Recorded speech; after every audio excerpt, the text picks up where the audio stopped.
Negotiations.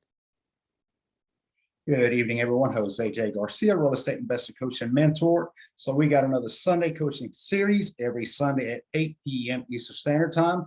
If you cannot catch these calls, of course, we do currently. We still are posting the replay on our YouTube and all of our social media.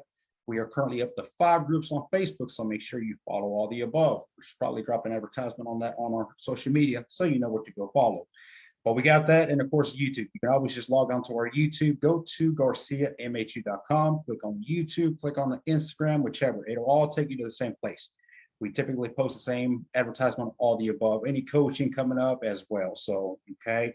But tonight, coaching series, we started this call probably over a year ago. It was supposed to be an 8-week trial. Let's try to put a program together, get it out there, get information. We're always trying to help any way we can. Of course, we're all here for the same thing. Bottom line. So we jumped on it, but 8 weeks went by and we talked about, well, let's maybe restart the program. We'll just restart the program. Some new people were coming in, some people that didn't catch the first lesson, second lesson. So it was kind of like a trial as we went along. And then we started recording. I do record all these calls, one for my educational. I'll go in and review them, make sure everything is covered.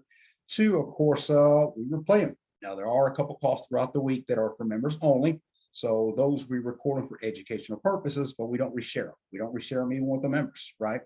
So that being said, but it went by and we started asking the people, what do you think about these coaching series? Should we continue coaching on more and more, or we start over?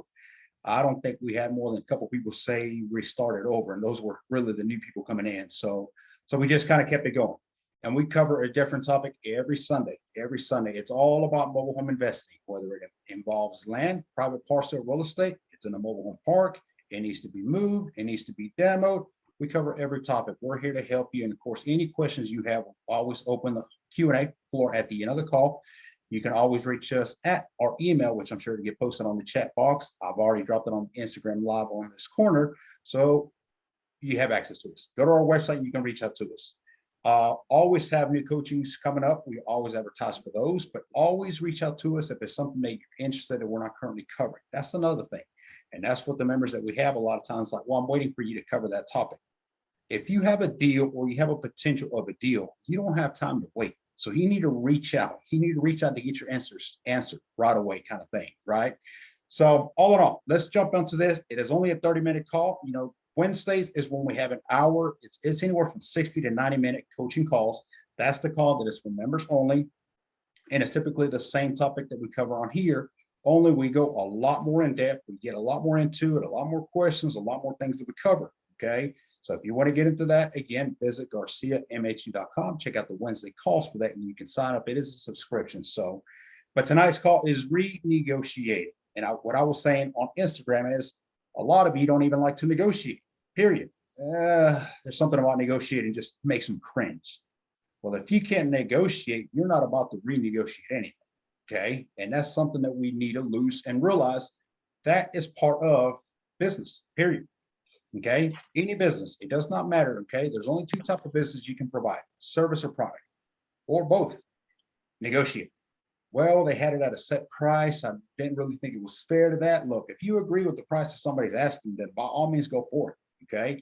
I don't ever, okay, pay what somebody's asking for. There's always room for negotiating. And think about it. Anything that you're selling, do you ever list it as the exact number that what you want? I'm sure you'd love to get that number. Well, I better list this for 10,000. What do you really wish to get out of it? 10,000. Well, then you better list it for 11,500, maybe 11,000. Give you that little room, that wiggle room to negotiate, right? Make it desirable for anybody. So that is standard across the board. Is any and everybody listing something, they are meant to negotiate somehow, okay? I do want to get into, and again, on Wednesday, we'll really get into the whole agreements, the forms, the documents, everything we use with mobile homes. And then, of course, there's people doing it, with anything positive, there can be a negative, and there can be a loophole where people can use it, okay, like they should not. So a couple of people are still logging into the Zoom. So let's see, okay. Don't negotiate just because, okay? If you're just trying to negotiate just because you have nothing better to do, I would say you might not want to do such, okay? Negotiate because you understand the market and you understand the numbers. I don't make an offer on any mobile home, okay? Any mobile home with land in a park, it doesn't matter until I do my due diligence. When I make an offer, it is a smart offer that I've made because I've found what the ARV in that area is after repair values, okay, what the mobile homes are selling as is, meaning something to stress. And that's something that a lot of mobile home investors don't even know how to do. If you don't even know the value of a mobile home as is, how can you make an offer, right? With mobile home investing like we have, we don't have the luxury like real estate where we can jump on Zillow, Truly, or Realtor, all these sites, okay? We have to do the legwork. That being said, means a simple phone calls. Visit the community, drive around and ask. Anybody out there walking, ask them, what's the mobile home, which mobile home just sold here? Thing about mobile home parks, they call them communities. Some are called trailer parks, communities, mobile home parks, whatever. It's a community. Everybody knows everybody. Everybody knows everybody's business, right? And you always have that one individual that knows everybody's business and then some. So all you have to do is drive around. You don't have to tell them what you're doing, why you want to buy it. You simply ask them, hey, what the mobile home just sold here in this area? And they will tell you. Well, ask them, do you know if it was a 3-bedroom, 2-bath, if it was double wide, single wide? Get details. This is how you accumulate the details to be able to decipher what the market is.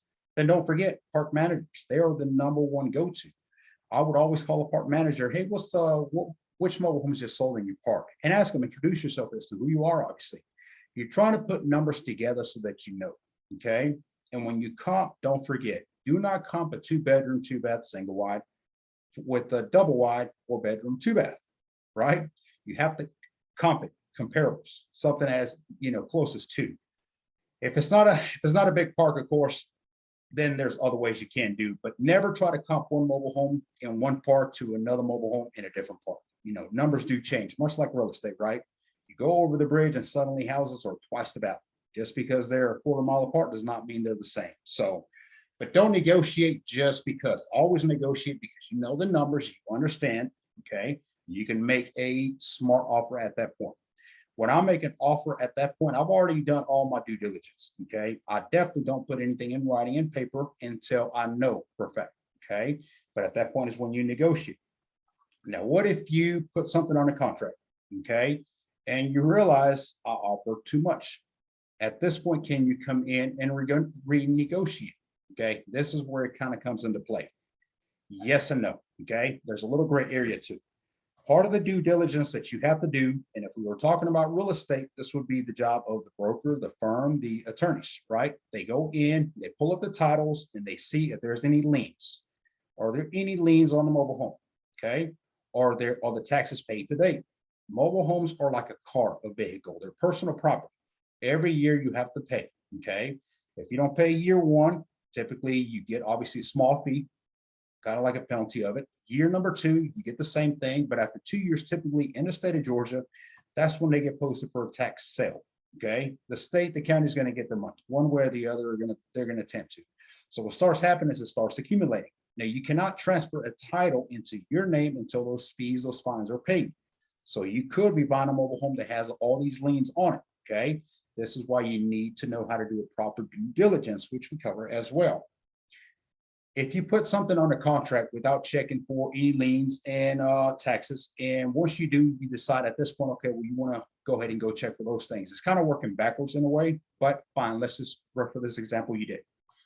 I would play, deduct, simple. When you call the tax assessor's office, okay, you can call the tax assessor's office, or many counties here in Georgia, you can just log on and pretend to be the owner. You're going to go pay your taxes, and it'll show you what is due, what has been paid, what it has not, and it will show you every year who has owned it and whether it has been paid or not. So I would add that number up. Let's say $600 or so for that. Okay. Then I would also call the park manager.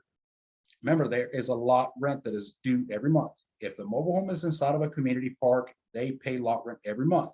If they have not, they're going to expect whoever buys it to obviously catch that lot rent up. I'm just adding these numbers up, right?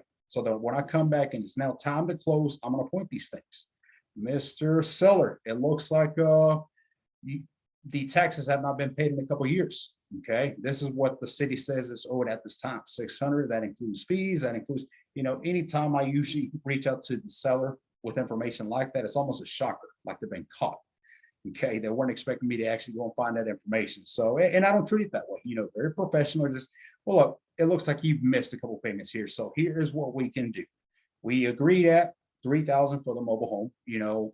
I will deduct that from, you don't even have to take care of it. I'll make sure that it gets paid and everything is fine. So simply deduct from that.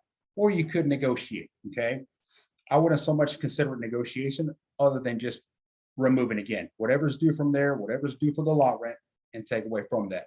Now, if it's under contract at this point, okay, obviously there is a closing date on it, or it should be. I typically make them 2 weeks, 3 weeks, just depends. Sometimes the seller is somebody living in the mobile home who may need 60 days, 30 days, whatever it may be. So obviously we schedule it for that.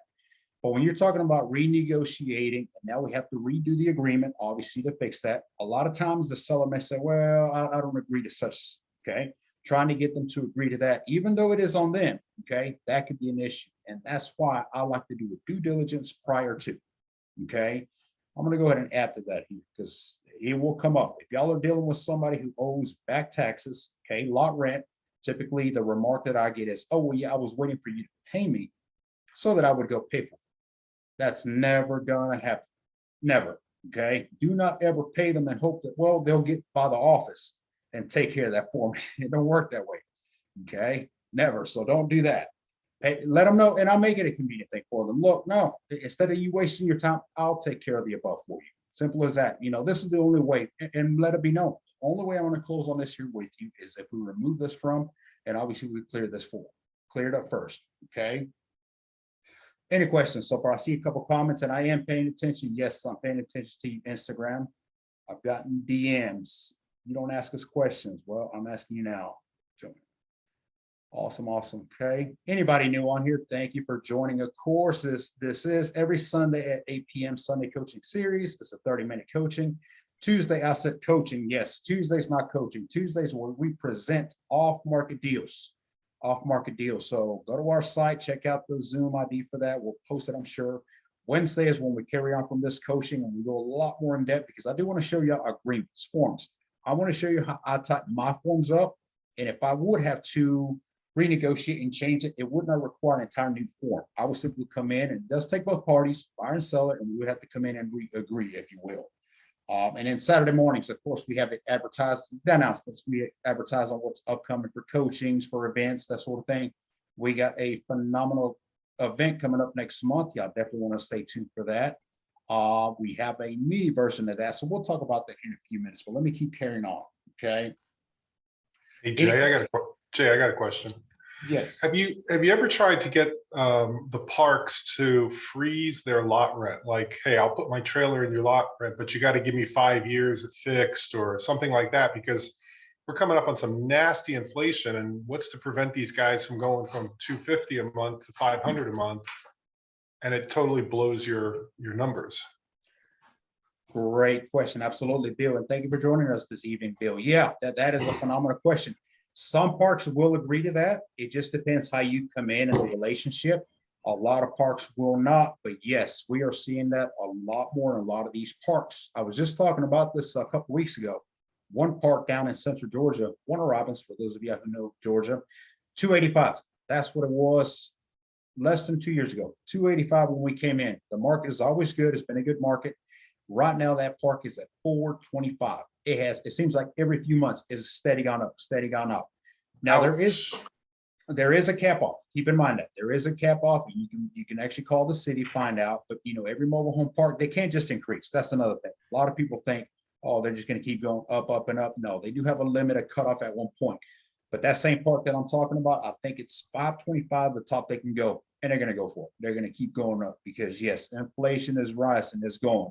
So yes, I would, you know, if you're coming in to invest in a mobile home park, especially those that have distressed units, you know, it's a relationship you're building. I would suggest, you know, since you need me, because a park owner doesn't want to lose that home. And they're going to tell you, well, you need to keep it in the park at least 5 years. Well, now that you say that, okay, how about we keep the lot rent at the same price for 5 years then? You know, it's a give and take kind of thing. Some agree to it. Down in Albany, Georgia, we got it for 7 years. 7 years, they 250, which is a phenomenal market. That's where we have Airbnbs and mobile homes down there going right now. Very good market. But yes, we were able to lock it up. They don't always agree. You know, one flaw with that also can be is, what if the park sells? Well, the new owners come in and say, oh, well, you're set for 5 years at whatever amount.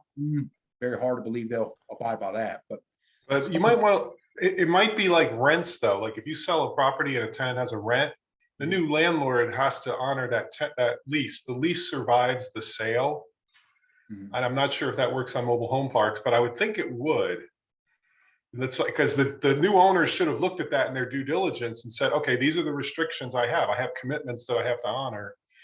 You tell me, you're the guru. I mean, maybe it's not like that for parks. No, I wish it was, and maybe there's some way to kind of, I don't want to say fight it, because anytime you go against, you're back Yeah, and I know forth. you don't want to fight it. I get Yeah, it. you're putting yourself in a bad position. But no, I don't think so. A lot of things we see on there too is their rules. With these new park owners, they're bringing some rules are getting very strict in a lot of these parks as well. We're dealing with one right now. So no, once we see typically a new owner, those kind of things kind of go out the door. But at the same Yeesh. time, the agreement of having it at the same park for 5 years, if that rule on my end doesn't, stand, then maybe it's time for me to move the mobile home out of there. And that's what makes mobile home investing awesome.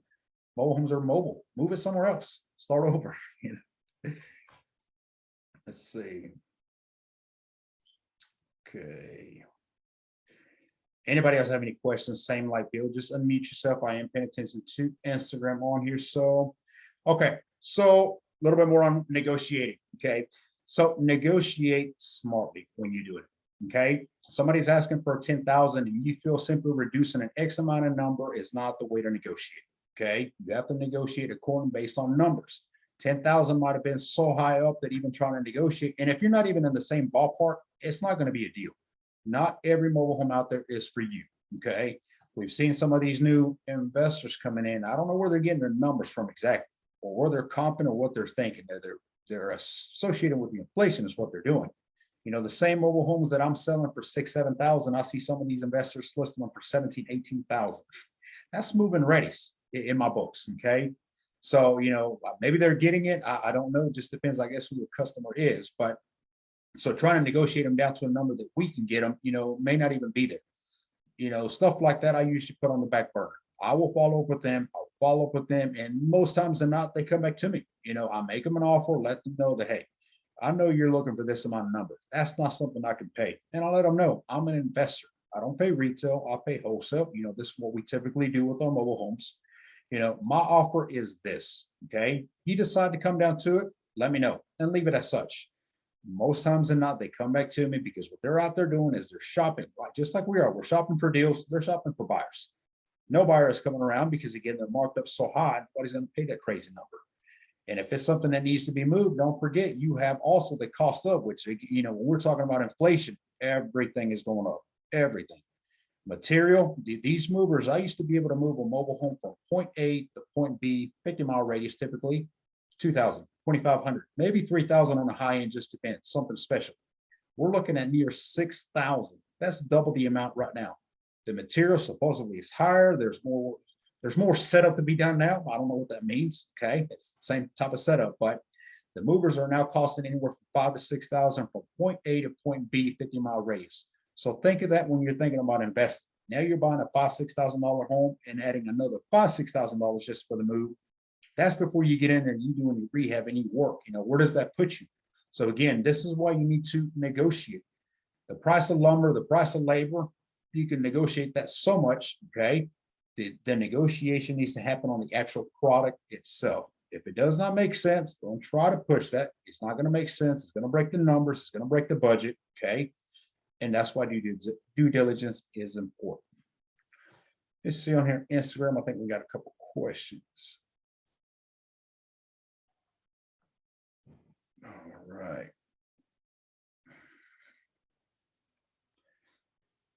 Bill, I'm going to be talking here in a minute. I'm glad you kind of joined us. I don't know if you want to come on and talk. Let's see, but it is after 8:20. So again, 30-minute calls. Let's talk about the shadow real quick. Okay. The live event is live. We're posting it out there and seats are filling up at this point. Okay. We're expecting cutoff to be around 25 seats. Okay. 25 seats is all we want. We like to keep these groups small. Okay. Personal. And part of that reason is if any of y'all know what a mobile home is and how small some of these mobile homes are, try fitting 25 people into one of them. Okay. It gets crowded pretty quick. It gets warm to say the least. So, now summer coming around, it is definitely going to be warm, but we'll get out there early Sunday morning. So we'll see about that. But we like to get personal. We like to make sure that any and every question is answered. We provide, the most value that we can. We got speakers coming up this time. The shadow event started about 2 years ago, pre-COVID. Okay, it was supposed to be huge, but COVID shut us down. So we made it even smaller at that point, and then it went virtual. The shadow event is an event that I put together where I'll take a small group of people out to a community, out to a mobile home park, and we walk inside of distress homes, mobile homes that have not been rehabbed, that are sitting and possibly available, mobile homes that are being rehabbed. Yes, contractors are out there going at that time. We get them to stop, of course. Don't cut anything else while we're in there. And we walk you through mobile homes that are ready for the market. Okay. The goal is to teach you step by step how to invest in mobile homes. I love reading books. I love learning behind a screen. Okay. Somebody teaching me about, but it's when I get to see somebody doing it that it just triggers something different. Okay. There's a different way of teaching, and I learn better from. So I put that together for the same reason. Now, this event coming up is going to be a first 2-day event that we have. Up to now, it has always been a 1-day, full day of education out there. First day is going to be a ballroom classroom setting like, okay, it's going to be down in Warner Robins, Georgia, where we're going to have speakers. And Bill Omi, like I said, if you want to talk here for a second and kind of the stuff that you're going to be covering, we'll have a few speakers talking about different topics. We have one individual who's going to be covering LLCs, corporations, S Corps, because yes, if you're building a business, obviously the legality side of that needs to happen sooner or later. Okay. You getting started, you want to do one deal, have at it. But at one point, you're going to have your stuff together. Okay. We have another individual who's going to be talking about creative financing. Okay. Ways to use credit cards, PayPal. Okay. Different ways to invest. You don't have to use all your money, for instance. And then we have Bill, who's actually on the call, who's going to be covering. Bill, what are you covering out there? Cash. We're going to be talking about cash flow and how important cash flow is, guys. This whole inflation thing, most people don't realize what a big deal this is. I mean, the last time we had terrible inflation was back in what, the 70s and 80s. I remember it because I'm old enough, but a lot of people don't remember inflation. We've never had it. So this changes everything.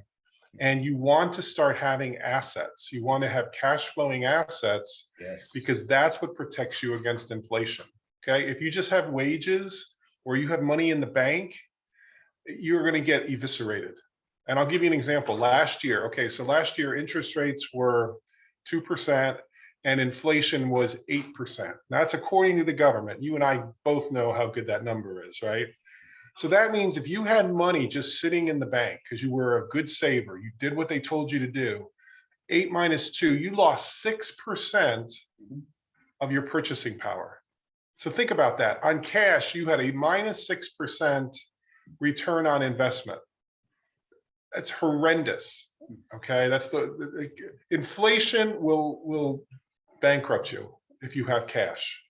So you want to have assets that spin off cash flow, because that's the stuff that protects you. A little trailer that you buy for $10,000, if this inflation goes crazy, even though it's a depreciating asset, it may go up to $20,000.